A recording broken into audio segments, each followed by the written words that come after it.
guys. Welcome to NASR on Wednesday, April 8th, 20 after 7 p.m. here in Connecticut, New England on the East Coast. Welcome, welcome, welcome. Since last we spoke, the Michigan Wolverines are the national champions in college basketball. I did say that I thought they would win, but I was not about to say they were going to cover. I said they would win, but I did not like the 6.5, and I was correct because they did not cover the 6.5. And as usual, UConn, even in defeat, finds a way to just stick it to me. But I did say to you guys that they weren't going to cover. I figured UConn would keep it close, and they did. Credit to Coach Danny Hurley. Let's be honest. I've heard a lot of the Connecticut residents and supporters of UConn, the Connecticutites, as I call them. I heard a lot of them crying about the foul calls, the whistles. They obviously had two guards, Demery and Ball, in foul trouble early in the first half, and it definitely affected the way that UConn approached things, but that's not why you lost. That's not why you lost. UConn's plan, and it was a great one, and it was going according to plan in the first half, was UConn was going to slow that game down. They were going to muck it up. They played a physical game. They slowed the ball game down. Early on, they were getting all the hustle plays, out rebounding a team that is way bigger than them off the glass, and they were doing a great job of slowing the game down and mucking it up, which was Danny Hurley's plan. I mean, I saw Michigan getting so frustrated at points where, guys like Lendenborg were going, and Cadeau were going 1-on-2, 1-on-3 into traffic, looking discombobulated, and I'm going, wow, they are playing right into UConn's hands. And, kudos to Danny Hurley, a great game plan. And listen, Danny Hurley said at halftime he knew what they had to do to keep the game close, and they were doing it. Only a 4-point game at half, and UConn led for much of the way through the first portion of the first half before Michigan went on that little run right before halftime. Now, for those that are crying that they got a bad whistle, okay, maybe you got a couple of calls that maybe were a little suspect. But remember one thing, Yaxel Lendenborg, their best player, is playing with a bad knee and a bad ankle. He's basically playing on one leg. The kid, when he was interviewed during the game, said he had nothing. Said he had no juice, no spring, and he felt terrible. He said that on the broadcast. And he shot 2 of 10 in the first half. Their best player was neutralized because of his health. Now, he did finish with 5 of 14, which, isn't great.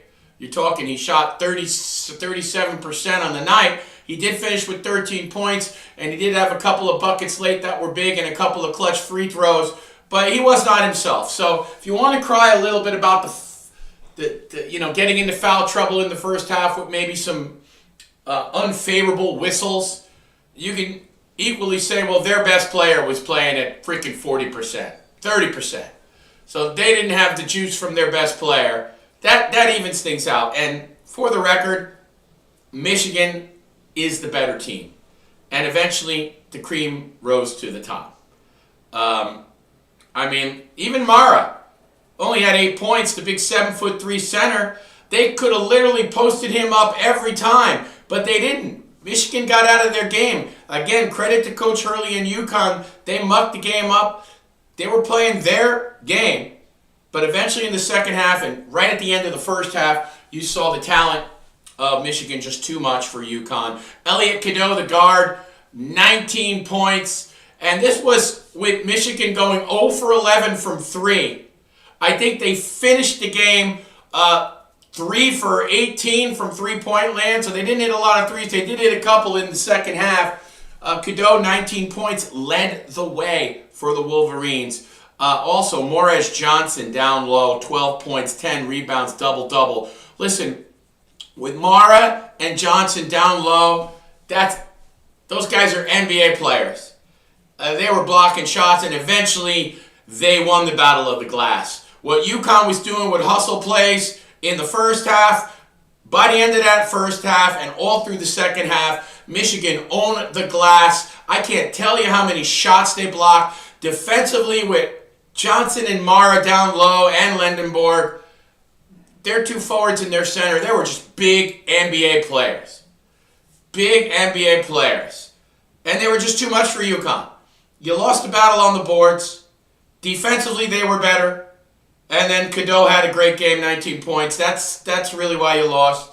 Listen, Dusty May, great job. But I honestly thought that Hurley outcoached him. UConn had the game plan. They hung in there the whole game. They were down by 11, and just in the second half, when they got down by 11, just when you thought it was going to go to 13 and 15, there's UConn down by 7, down by 6, down by 6 with the ball. I mean, they kept staying in it. They did show the heart of a champion. Their third trip to the championship in 4 years, and you know they have the 2 titles. So nothing for the UConn Huskies to hang their heads about. Congratulations to the Michigan Wolverines and Coach Dusty May. Just a great job by them, but they were the better team. Dusty May wasn't like reinventing basketball. Again, I thought Hurley outcoached him, but he had the better talent. He had the better talent without a doubt. Anyway, like I said, nothing to hang their heads about. For the Huskies, Alex Caravan finished his career 17 points on the night. He was the high scorer. Terrace Reed, who had been so excellent for UConn, with 13. Solo Ball and Brandon Mullins had 11 points apiece. Silas Demery in foul trouble only had 2 points. That was a problem. Again, for Michigan, Lendenberg had 13. Johnson, a double-double, 12 and 10. Mara only had 8 points. Cadeau led the way with 19. McKinney with 9 points off the bench, including a big 3 late for the Wolverines. And that wraps up the national championship. Now, I do know a lot of the Husky fans, and rightfully so, holding their heads up. We've been here 3 times in 4 years. You know, we are the staple program of college basketball. Like in the day, we remember Duke and North Carolina and Kentucky, even back to Bobby Knight in Indiana, and all these, even Kansas had a little run. All these great dynasties, especially the Duke dynasty, has kind of been usurped by UConn. Now, I always do my right and wrong segment, which I used to call Where Billy Screwed Up. But we're just going to call it Billy's Right and Wrong. And I did say that UConn had 6 championships in 20 years. Obviously, I misspoke. It was 6 championships from 99 to 24. In 25 seasons, the Huskies won 6 titles. So now in 26 years, the Huskies have won 6 national championships, which is amazing. And how many conference tourneys they've won and deep trips into the NCAA tournament they've made over those last 26 years. They really have become the staple in college hoops. Now, I will say this, though. There are no moral victories for UConn. Although they played a great game and they should hold their head up high, Michigan was the better team. There are no moral victories for UConn. You know, now with the NIL, there's no guarantee that they're just going to keep dominating. Because, listen, just like in football, before there was NIL, you had Georgia and Alabama every year and Ohio State every year. I mean, you basically could have looked at Georgia, Alabama, Ohio State, LSU, Michigan, and occasionally Oregon, Texas. Like, you could look at 8 teams where all the recruits were going, and that was before NIL, but we know they were getting paid. Just like we know basketball players at Kentucky and Louisville and Duke and North Carolina and UConn especially. They've been getting paid before NIL. But now with NIL, it's even Steven. Like, look, as evidence, the Indiana Hoosiers are the football champions of college football. When did you ever think that would happen? When did you ever think SMU would be back in the NCAA football playoffs like they were not this past year but the year before? I mean, hell, you could see Purdue, make a run at the playoffs someday. Who the heck knows? The point is, it's wide open now. It's not just going to be the same guys. And there's no guarantee UConn will be, their ring of domination will continue because there are teams that are willing to spend money. Big boosters. We know Michigan has Cohen, the owner of the Dolphins. They've got Portnoy from Barstool. They've got that Elliot Friedman. He's another billionaire. They've got big backers. Indiana has Mark Cuban. The Texas teams have the oil money. The Miami Hurricanes have Dana White from UFC. Plus, Miami, South Florida is becoming a tech town with a booming economy. The teams with the big money, if you're a young Afro-American kid, do you want to go freeze your ass off in Connecticut for 7 months? I don't know. If you're a young, any kid of any creed, walk of life, do you want to live through frozen hell for 7 months to play for UConn? You better be getting paid a lot of money. That's all I'm saying. You better be getting paid a lot of money. Anyway, that is that for the Natty and the college basketball championship. Congratulations to Michigan, NCAA champs. Like I said, also congratulations to UConn. Their run continues. Their run of excellence continues, and I would think it will continue. But again, with NIL, you're going to see a lot more teams popping up and challenging. You're going to see a lot more teams that you wouldn't expect challenging for the ring. Anyway, Frozen Four, we have Wisconsin and North Dakota at 5 p.m. tomorrow night. We have Denver and Michigan at 8:05 p.m. Denver, Michigan, these two programs. And Michigan, again, now going for another ring. 8:05 p.m. Denver is 10-time national champions. Michigan, 9-time national champions in college hockey. So, listen, this is great, great hockey. You don't want to miss it. We got some top-flight players in this tournament. Quinn Finley, the Islander draft pick for Wisconsin. Michael Hage, a Montreal Canadian first-rounder playing for Michigan. Johnny Hicks for the University of Denver. Johnny Hicks has not been drafted yet. Will Horkoff from Michigan. Pittsburgh Penguins draft pick. TJ Hughes from Michigan, a New York Rangers draft pick. Eric Polkamp from Denver. Cole Retchney from North Dakota. Keaton Verhoff from North Dakota. Will Zellers, North Dakota. Those are some highlighted players you're going to keep your eyes on. So tomorrow it starts 5 p.m. Wisconsin, North Dakota, and Denver, Michigan. So Wisconsin, North Dakota is 5 p.m. Denver, Michigan is 8:05 p.m. And that is what we got. That's what starts on Thursday. And I do believe the final is, I'll give you the time I'm going to come on Friday evening. I will give you the time of the championship game. I'm not sure. I think it's played on Saturday afternoon. It's the 11th. So the championship game will be played on the 11th. The winner of Denver, Michigan versus the winner of Wisconsin, North Dakota. I did pick Michigan to win the whole thing. I think the Denver-Michigan game will be the best game of the entire tournament. Those are the two best teams. 19 national championships between the two of them. Okay, so that takes care of our collegiate sports. Now we're going to swing to the NHL now. These races are coming down to it. I did pick the Sabres tonight on DraftKings. That game is 10 minutes left in the first, and the Sabres are up 2-0. Caps, Maple Leafs. Caps are 5 points out of the final playoff spot. That is at 7:30. They are at Toronto. Washington at Toronto, 7:30. The first place Edmonton Oilers hosting the San Jose Sharks. That's at 10 p.m. The Oilers are 1 point ahead of Anaheim in the Pacific. The Sharks are 2 points out of the final playoff spot. The Sabres are trying to secure first place. Let's take a look here at the NHL standings. There's a couple other things.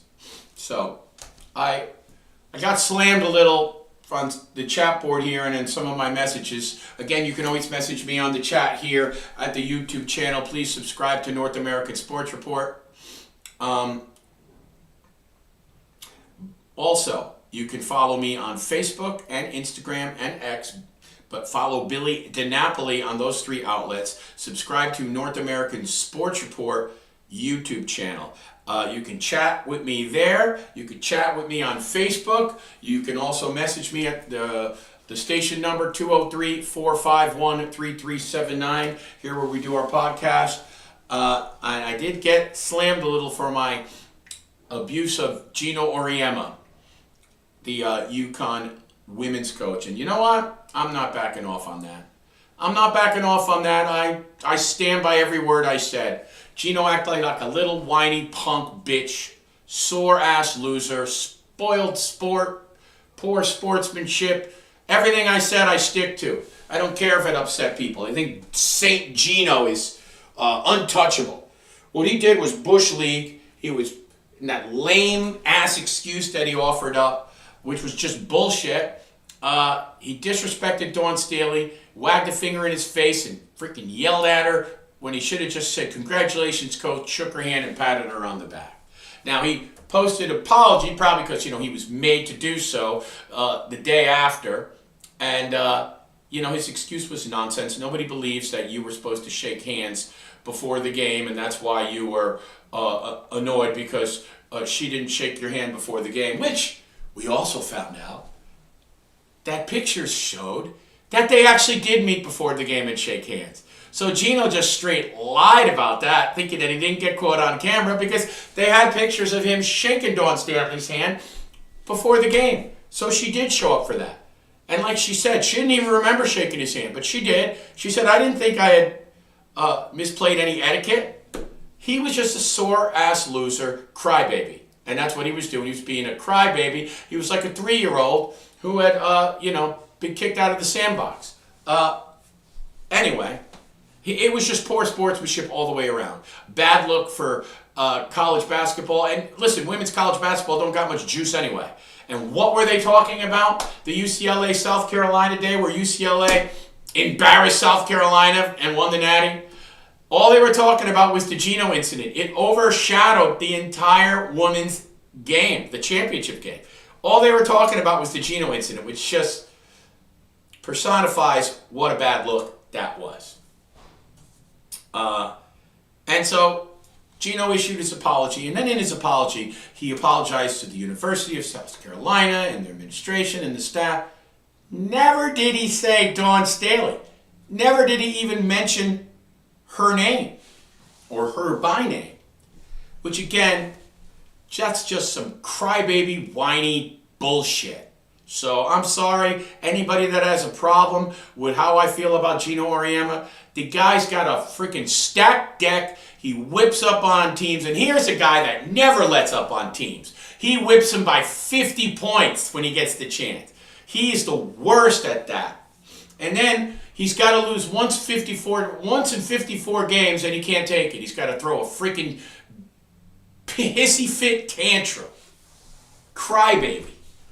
So yeah, I have zero respect for Gino Auriemma. I think women's basketball is a freaking joke anyway, but zero respect for him.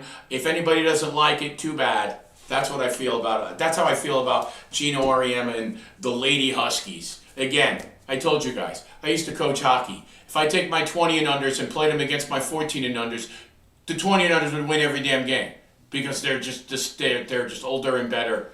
That's what that's how I feel when I watch UConn with these big, tall Amazon girls that they recruit. They look like Amazons, and then they're playing like little Notre Dame when they played Notre Dame and beat them by 20 in a freaking Elite Eight. They look like they're playing little kids. Looks like grown Grown-ass adults playing little kids. That's the UConn competition. So yeah, I got nothing for women's basketball. Sorry. Sorry, not sorry. Anyway, let's get to more pressing issues here. NHL.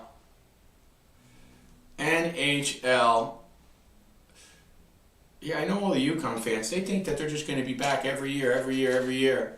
I don't know. If I'm a young athlete, especially, you're a young black kid that came from the South. You want to come up here and play for you? They must have been paying these kids a lot of money, because I'm going to tell you right now, today in Connecticut, it's April 8th, it's 34 degrees this morning. It sucks here. And I know Stores. Stores is the middle of nowhere. Nowhere. They got to be paying these kids, especially the ones coming from Europe. I mean, they got to be. They got to be giving them tons of money, millions, to come play here. But now everybody can do that. It's the same reason why Nick Saban left Alabama. He knew that he wasn't going to be able to have a stacked deck anymore, because he wasn't going to be the only person paying people anymore. His organization, his school. And you see the decline of Georgia a little bit. They're no longer the big dogs. Listen, they'll still be in the top 10 this year, as will Texas. But then again, Texas has got the oil money. But you'll see Miami back again. They'll be a top 5 team. Top 4 probably. And you'll see Ohio State back. But, you're going to see Indiana back. Mark Cuban money. And others just like them. There'll be some different faces. And that's going to happen in basketball too. It's not just going to be Duke and UConn. I think the point I'm trying to make is you can't just assume you're going to be back every year now, because there'll be other teams that are going to be spending money, and lots of it. I see a lot of people crying about NIL. Oh, it's ruining the college game, and there's no loyalty. There's no loyalty anymore. These kids are transferring all over the place, and they're just in it for the money. Listen, the one thing they got to fix, you can't transfer 3 times in 3 years. And they're going to fix that. Actually, Trump just put out an order where he wants to limit it to 1 transfer. Now, I don't think that's going to get shot down in court. But I think the NCAA will come up with a rule where you can't transfer more than twice. So your original choice, you can go to another school, and then you can transfer 1 more time. And you're only going to be able to play 5 years. They already said that. I read that today.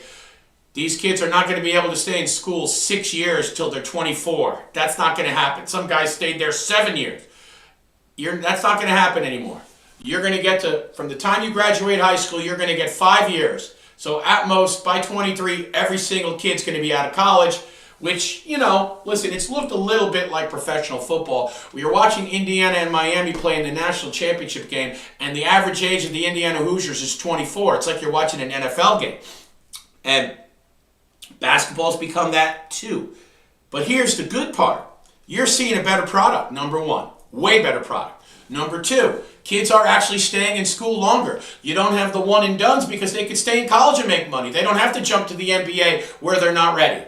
So you got a better product. Kids are staying in their institutions longer, whether they're going to school or not. But they're staying at their places longer, and you have a better product. Thus, ratings is through the roof. Because it's a better product. It's just better for the viewer, the fans. And NIL's a good thing. They will fix this transfer portal rule where guys won't be able to jump every freaking year. They're gonna nip that in the bud, but they're always gonna pay these guys like free agency from now on, and it's just better. More talented teams, and then more flux of new contenders. It's all good. Trust me, it's all good. Anyway, all right. Like I said, we're going to get to the NHL. Let's get to that. So, we are down to the last 4 games of the season. Let's check out the standings. There has been some changes, as we know. Locally, the New York Islanders fell out of the mix. And after last night, Ottawa beating Tampa Bay, we have... And Montreal beating the Florida Panthers, who are playing out the string in a shootout 4-3. We have a 3-way tie for first in the Atlantic. The Lightning, the Sabres, and the Canadiens all tied for the top spot in the Atlantic with 102 points. There are 4 games left for all those teams. So that's your top 3. The top 3 in the Metropolitan is the Carolina Hurricanes, who clinched the division with 106 points. They are actually just one. Well, let's see. They have a 2-game lead with 4 games to play to clinch the top spot, home ice throughout in the entire Eastern Conference. So you have the Hurricanes with 106 points, the Penguins with 96, and the Flyers, who have been they've been on a roll of late.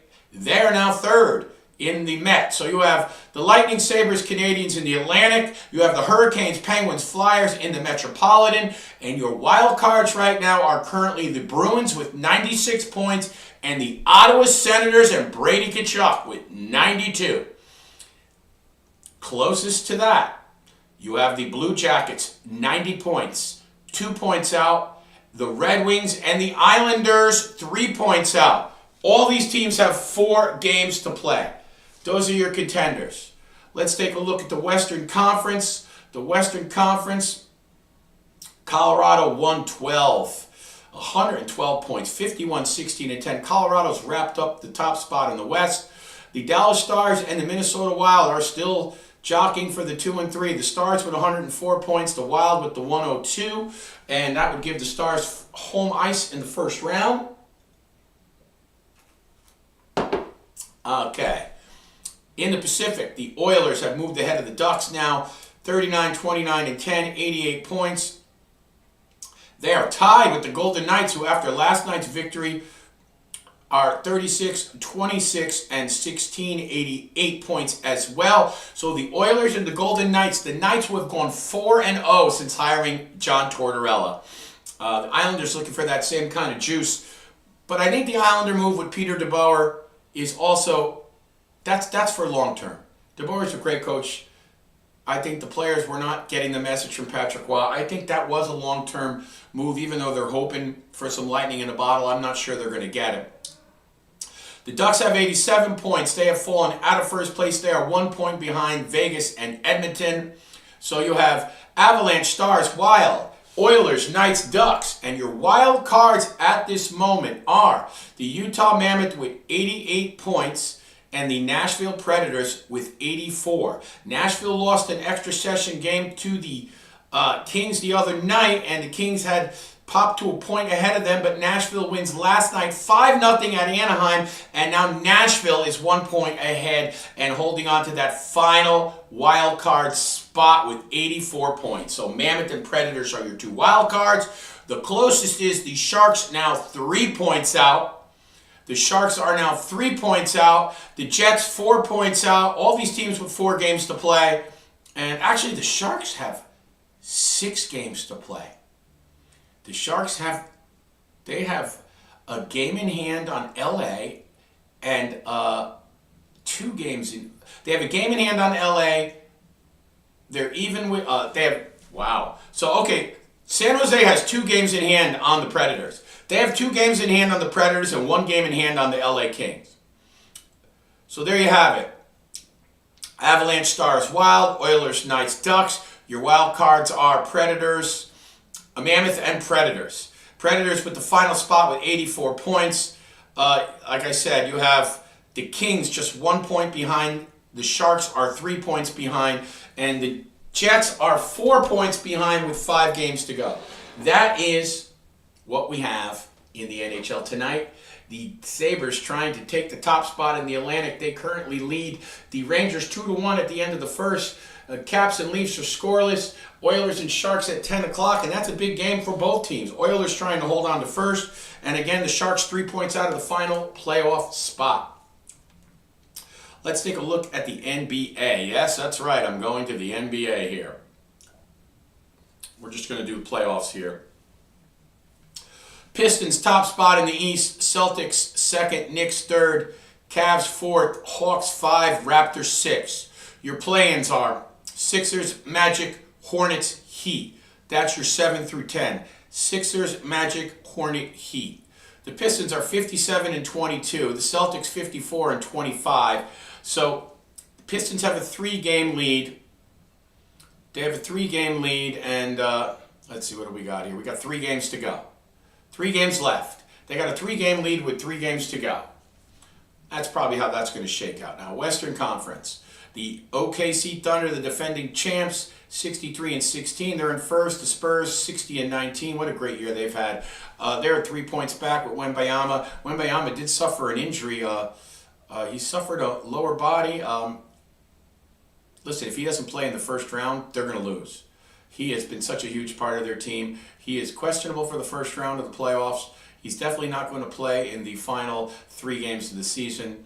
The Nuggets are third, 51-28. The Lakers, 50-29. But as we know now, the Lakers are all banged up. No Austin Reeves or Luka for the first round of the playoffs. They're in big trouble with just LeBron James trying to lead the way there. I don't like their chances against the Rockets if they're going to be all banged up. Rockets in 5th, Timberwolves in 6th, and your play-ins are Suns, Clippers, Blazers, and Warriors. But the Warriors now with a healthy Steph Curry. So Suns, Clippers, Blazers, Warriors. Those are your play-ins 7, 8, 9, and 10. Obviously, you know in the play-ins it's 7 verse 10 and 8 verse 9 for your final 2 spots. As 1 through 8 each conference. 16 teams make the playoffs. And that is that. Not going to touch on any baseball. Still early. We'll get to that as we move along. That's it for tonight, guys. We covered a lot. Good show. Thanks for your messages tuning in. Also, thanks to everybody, telling me to go F myself because I trashed Gino Auriemma. It's all right. I can handle it. But listen, we're having a good time doing this show, and the Gino Auriemma show. Special thanks for all that tuned in. It's done over 4,000 views. And we appreciate you guys for tuning in. The numbers have been going up and up and up, and we really do appreciate you. I just do this. Listen, I appreciate the PayPal and the Venmo and the Cash App donations. You can always click on the QR here in the bottom right, and you can join up. You can also subscribe. You can see right there, you can subscribe when you look on the bottom there. Subscribe to North American Sports Report. But you click on the QR code. You can donate to my show via Venmo or Cash App. I don't do PayPal. PayPal really, they want a tax form and all this nonsense. Cash App and Venmo are way more chill.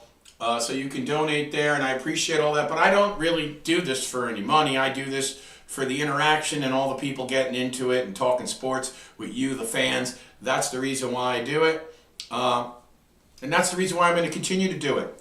Lots of fun, lots to cover. There is nothing more popular in our world than sports. My name is Billy D. I'm out of here. Have a good night. I'll see you guys next time. I'll be on Friday. I think I'm going to come on Friday night. I know we've been a little helter-skelter with our show times, but you'll get the notification. I'll see you guys Friday evening. Good night.